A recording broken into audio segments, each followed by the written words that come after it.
Hello everybody, this is meteorologist Andrew Pinero, and this is Stanley George. one of my good friends. He has his own YouTube channel, and I'm going to put a link to his YouTube channel in the description below. But this video is all about the clutch. So we've had a couple of videos before this in the mini series of how to drive manual about the overview, then we did some rev matching, hill starts, and now this one is about the clutch itself. So before this, did you ever see a clutch in person? Never seen one before, no. So it's something that I've never seen either, and when I got this delivery package, at first on the box had a warning of 35 pounds and over, caution. I was wondering why, and then when I pick it up, you can feel. So let's cut now right to the overview of the clutch and all the parts around that. All right, so here is an exploded view kind of what the clutch and the clutch assembly looks like. So Stanley, I know you said this was heavier than you expected. Yeah, seems to be the heaviest part here. This is called the flywheel. This piece here is probably about 35 or 40 pounds. And the teeth that you see at the edge, that's actually where the starter connects to. So there's a little electric motor in the car when you hit or turn the key to the start position, and that motor is spinning the flywheel, which starts spinning the engine. So that's what that is. And then inside here, you kind of think of this as a brake in reverse. This is one part of the brake disc. The pressure plate here is the second part of the brake disc, and the brake pad is in the middle, which is the clutch itself. So what are we looking at over here?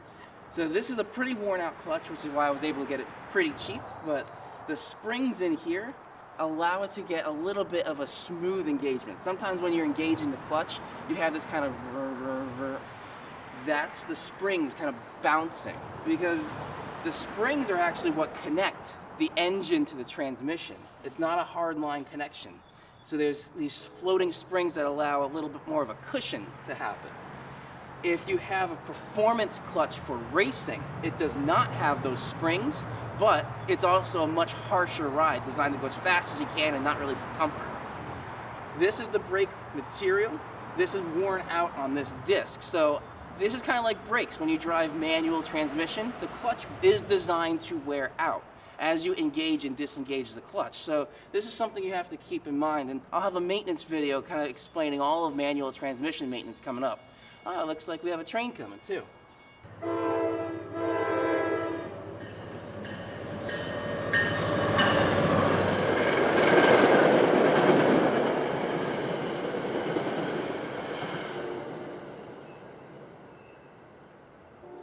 So before we had the train come, we were talking about the clutch itself. That is designed to wear.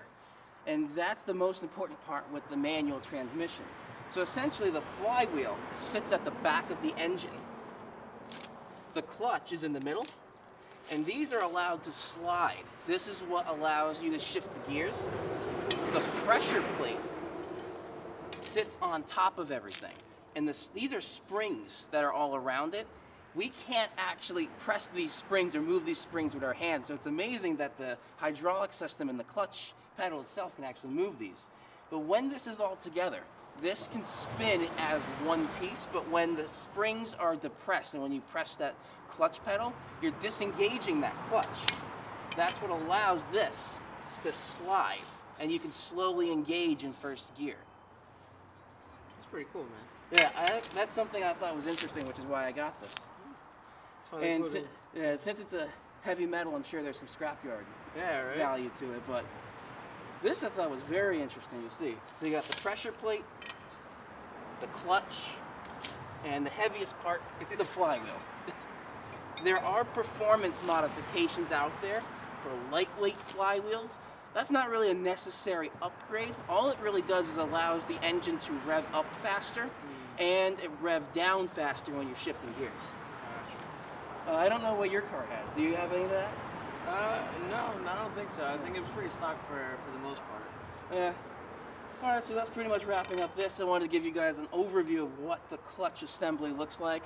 Subscribe below, hit the little bell icon right next to that so you get notified whenever I upload a weather video or the next video in this mini-series of how to drive manual. And again, I'll have Stanley's link to his channel in the description below. Have a great day, everybody, and remember to drive safely and have fun out there. Peace.